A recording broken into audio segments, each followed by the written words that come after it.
Então veja, Buda, quando fala em Buda, muitas pessoas só lembram do Siddhartha Gautama, né? Mas o Siddhartha Gautama, ele foi um dos muitos Budas que já vieram e que ainda existe no nosso meio. Porque Buda não é um nome próprio. Buda é um título. No sânscrito, Devanari, Buda significa desperto, que vem do radical Budi. O tronco verbal radical do sânscrito é Budi. Budi significa despertar. Então, todos aqueles que estão no caminho da espiritualidade, que encontram a iluminação, eles recebem um título de Buda, que significa aqueles que despertaram. Despertaram de quê? Da ignorância, do sono da ignorância. Mas que ignorância? De si mesmo. Vejam só, na tradição do yoga, é ensinado que a origem do sofrimento vai se basear em alguns princípios interessantes, que é justamente uma base. Claro, o Siddhartha elaborou 4 sistemas, mas antes dele já tinha um sistema. Porque o yoga já existe há mais de 15 mil anos, mais de 20 mil anos, quando Shiva criou, ainda morava na ilha de Lanka. Vocês já ouviram falar sobre isso? A ilha de Lanka, Shiva morou quando ele estava como um avatar aqui na Terra, corpóreo. Há mais de 20 mil anos ele morava, ele habitava, ele tinha o seu trono na ilha de Lanka, onde hoje atualmente é o Sri Lanka. Então ele criou o sistema iógico lá, esse método de pacificação mental para outros avatares, outros seres que estavam em estado de inquietude. Então o yoga não foi criado para os humanos. Ele foi criado para outros seres, outras divindades que estão em outra categoria. Mas isso é uma outra aula, né? Vocês me seguram, Judete, que senão eu começo a viajar aqui e a esquizofrenia é forte. Então vejam, na tradição, o Shiva ensinou que a nossa ignorância é que nos permite emergir um sofrimento.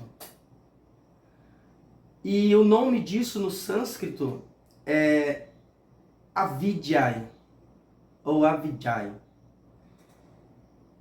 Claro que quando a gente chega aqui na gramática do português, a gente vai ver que o A é um artigo de negação, né, no português.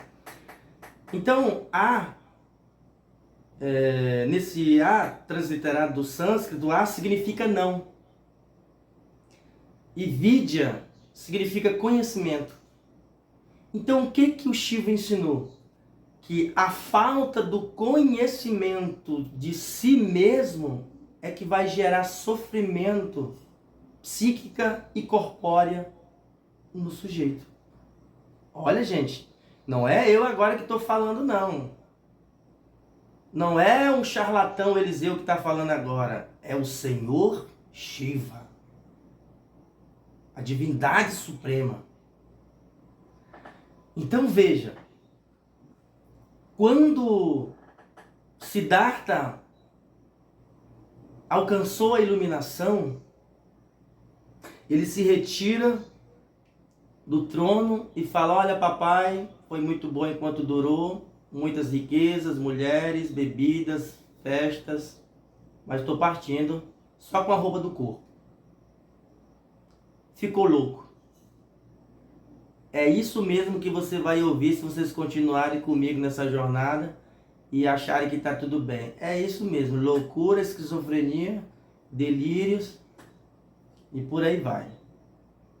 Então ele vai para a periferia da Índia, vai morar na rua com os agricultores, próximo aos agricultores que lhe davam abrigo. E aí ele optou, ele falou, olha, eu não vou conversar com vocês em sânscrito, que é o idioma sagrado.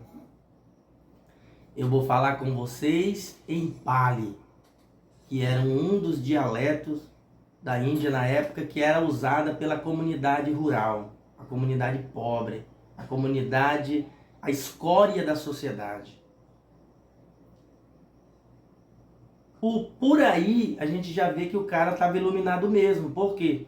Porque ele não quis nem usar o idioma sagrado para não gerar um impacto naquela comunidade. Ele quis descer um máximo nível de humildade e falar, olha, eu vou falar a língua de vocês aqui, ó. O dialeto de vocês, que é Pali. É um dialeto daqueles que são moradores rurais que nem sabem se comunicar direito, que pronunciam as palavras erradas, sabe? Uma comunidade onde as pessoas não sabiam ler. E aí todas as pessoas que vinham ouvir o Siddhartha, gente, eu não sei vocês, mas eu tô ensandecido aqui um pouco. Eu tô sentindo, me arrupiando aqui, sentindo uma energia boa e a coisa tá flutuando aqui. Então veja, as pessoas que começaram a vir ouvi-lo não era uma multidão, como muitas pessoas falam, uma multidão estava ouvindo o Siddhartha. Não, pouquinhas pessoas. Houve um período depois que cresceu as pessoas, claro, depois, né, muita gente, mas eram poucas pessoas. E aí, ele criou um termo para essas pessoas. O Siddhartha começou a chamar essas pessoas, sabe de quê? Que começaram a segui-lo, que passaram a ouvir a sua mensagem? Bhikkhu. Bhikkhu se escreve assim em português: B-H-I-K-K-H-U.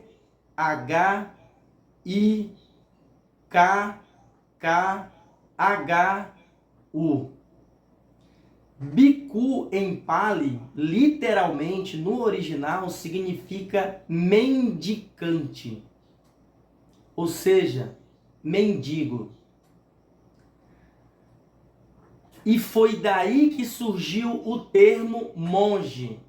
Então, originalmente, o termo monge significava mendicante, aquele que não ia trabalhar mais, que não ia mais trabalhar fisicamente remunerado, porque ele ia viver de doação.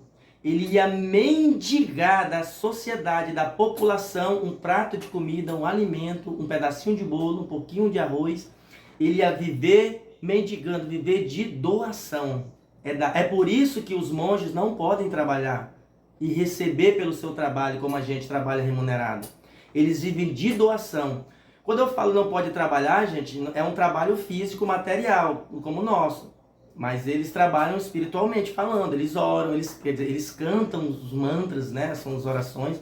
Então, quando uma pessoa oferta um alimento para eles, eles também não pegam dinheiro. O que é que eles fazem?